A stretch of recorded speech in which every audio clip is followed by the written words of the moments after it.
Mafia की दुनिया में दुश्मनों के सामने झुकना कमजोरी माना जाता था। लेकिन कुछ रिश्ते ऐसे होते हैं जिनके सामने सबसे ताकतवर इंसान भी अपनी सारी अकड़ भूल जाता है। माँ, बहन और बेटी। ईरा ने माफिया की आंखों में देखते हुए गंभीर आवाज में कहा, ईरा, तुमने अपनी बहन नीर को अपनी जिंदगी से दूर कर दिया, लेकिन सोचो, अगर किसी दिन वही लड़की अचानक तुम्हारे सामने खड़ी हो गई तो क्या तुम उसकी आंखों में देखकर अपने किए हुए फैसलों का सामना कर पाओगे? माफिया कुछ नहीं बोला। ईरा ने आगे कहा, दुनिया तुम्हारे नाम से डरती है माफिया, लेकिन अपनी बहन की नज़रों में खुद को गुनहगार पाओगे तो तुम्हारी सारी अकड़ बेकार हो जाएगी। अभी भी वक्त है, अपने इस रास्ते को रोक लो, वरना एक दिन पछतावे के अलावा तुम्हारे हाथ कुछ नहीं बचेगा। इतना कहकर ईरा वहां से चली गई। कमरे में खड़ा माफिया बाहर से बिल्कुल शांत था, लेकिन ईरा की बातें उसके भीतर हलचल मचा चुकी थी। उसने आंखें बंद की और अचानक उसके सामने अतीत का एक बेहद खास दिन आ गया। फ्लैशबैक। राखी का वो दिन, कई साल पहले। घर का माहौल खुशियों से भरा हुआ था। छोटी नील लाल रंग की खूबसूरत पोशाक पहने पूजा की थाली सजाकर बैठी थी। थाली में रोली, चावल, मिठाई और एक सुंदर सी राखी रखी थी। बार बार दरवाजे की ओर देखते हुए वह अपने भाई का इंतजार कर रही थी। तभी बाहर से तेज कदमों की आहट आई। अगले ही पल माफिया अंदर आया। वह जल्दी जल्दी अपनी सांसें संभालते हुए नीर के सामने आकर रुक गया। माफिया, माफ करना छोटी, आज थोड़ा देर हो गई है। नीर ने कुछ कहने के बजाय उसकी तरफ गौर से देखा। उसकी नज़र माफिया की शर्ट पर गई, जहाँ कुछ गहरे धब्बे दिखाई दे रहे थे। उसकी मुस्कान अचानक फीकी पड़ गई। वह समझ गई थी कि उसका भाई फिर किसी ऐसे काम से लौट कर आया है जिसके बारे में वह उससे कभी सवाल नहीं कर सकती थी। लेकिन उस छोटी सी बहन के लिए उस वक्त सिर्फ एक चीज़ मायने रखती थी, राखी का दिन और उसका भाई। नीर ने बिना कुछ पूछे थाली उठाई। उसने प्यार से माफिया की आरती उतारी, उसके माथे पर तिलक लगाया और फिर उसकी कलाई पर राखी बांध दी। माफिया चुपचाप अपनी बहन को देखता रहा। नीर ने हल्की मुस्कान के साथ कहा, नीर भैया, आप चाहे कितने भी बड़े आदमी बन जाओ, मेरे लिए हमेशा वही भाई रहोगे जो मेरी छोटी सी हर खुशी पूरी करता था। माफिया की आंखों में पहली बार कठोरता की जगह नरमी उतर आई। उसने नीर के सर पर हाथ रखा। माफिया, और अब तक मैं जिंदा हूँ, कोई तुम्हारी तरफ आंख उठाकर भी नहीं देख पाएगा। नीर मुस्कुरा दी, लेकिन दोनों में से किसी को भी नहीं पता था कि आने वाला वक्त इसी रिश्ते की सबसे कठिन परीक्षा लेने वाला है।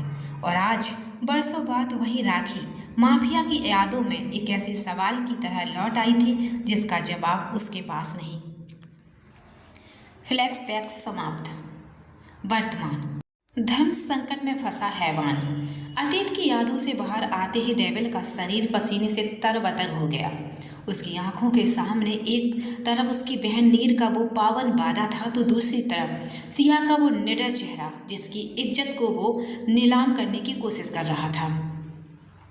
डेविल ने अपने सिर को दोनों हाथों से थाम लिया। उसे एहसास हुआ कि सिया के साथ जबरदस्ती करके वह अपनी ही बहन की आत्मा का कत्ल कर रहा है। दोस्तों, क्या बहन को दिया गया वादा डेविल को बदल पाएगा? क्या वह सिया के सामने अपनी हार मानकर उससे माफ़ी मांगेगा? कमेंट करके ज़रूर बताइए। कहानी अच्छी लगी हो तो वीडियो को लाइक करें, शेयर करें और सब्सक्राइब करना ना भूलें। नीर ने अपने भाई की कलाई पर बंधी राखी को देखा। उसकी आंखों में खुशी के साथ साथ एक अनजाना डर भी था। नीर भैया, आप जिस दुनिया में रहते हो वो मुझे हमेशा डराती है। जब भी आप घर से बाहर जाते मेरे मन में यही डर रहता है कि कहीं आपको कुछ हो ना जाए। क्या आप कभी इस जिंदगी को छोड़कर एक सामान्य इंसान की तरह नहीं जी सकते? माफिया कुछ पल खामोश रहा। उसके चेहरे पर कठोरता थी, लेकिन अपनी बहन की आवाज़ सुनकर उसकी आंखों में भावनाएं साफ झलकने लगी। माफिया, नीर, जिस रास्ते पर मैं बहुत आगे निकल चुका हूँ वहाँ से वापस लौटना मेरे लिए आसान नहीं है। इस दुनिया में मुझे ऐसा बना दिया है कि अब पीछे हटना शायद मुमकिन नहीं। वह कुछ पल रुका और फिर अपनी बहन की तरफ देखते हुए बोला, माफिया, लेकिन एक बात मैं आज पूरे दिल से कह सकता हूँ, मेरी वजह से इस अंधेरी दुनिया की कोई परछाई तुम तक नहीं पहुँचेगी। जब तक तुम्हारा भाई तुम्हारे साथ है तुम्हें किसी चीज़ से डरने की जरूरत नहीं है। नीर ने धीरे से उसका हाथ थाम लिया। उसकी आंखें नम हो गईं। बहन का सबसे बड़ा वचन। नीर ने माफिया का हाथ अपनी दोनों हथेलियों में कसकर पकड़ लिया। हमेशा के लिए खो गई। माफिया का चेहरा सख्त हो गया, लेकिन आंखों में दर्द साफ झलक रहा था। उसने तुरंत नीर के सर पर हाथ रखा। माफिया, नहीं नीर, ऐसा कभी नहीं होगा। आज तेरी राखी की कसम, मैं कभी किसी औरत के सम्मान के साथ खिलवाड़ नहीं करूँगा। नीर ने आंसू पोंछते हुए उसे हल्की मुस्कान दी। उसने अपने भाई को मिठाई खिलाई और प्यार से कहा, नीर बस भाई, मुझे आपसे यही वादा चाहिए। माफिया ने अपनी बहन को देखा। उस पल उसकी दुनिया में दौलत, ताकत और डर का कोई मतलब नहीं था। उसके लिए सबसे कीमती चीज़ सिर्फ उसकी बहन की मुस्कान थी। लेकिन वक्त के साथ जिंदगी ने ऐसा मोड़ लिया कि वही पवित्र वादा एक दिन माफिया के सामने सबसे बड़ा सवाल बनकर खड़ा होने वाला था। सिया की खामोशी, डेविल की हार। जब किसी इंसान की जिद किसी दूसरे के स्वाभिमान के सामने टूटने लगती है तो उसकी बेचैनी अक्सर और ख़तरनाक हो जाती है। डेविल को पहली बार एहसास हो रहा था कि उसकी ताकत, उसका रुतबा और उसका डर सिया की खामोशी के सामने बेअसर हो चुके हैं। सिया ने ना कोई जवाब दिया, ना उसके सामने झुकी, और यही खामोशी अब डेविल के अहंकार को भीतर तक जला रही थी। लेकिन डेविल इतनी आसानी से हार मानने वाला नहीं था। उसकी आंखों में एक नई चाल की चमक दिखाई दी।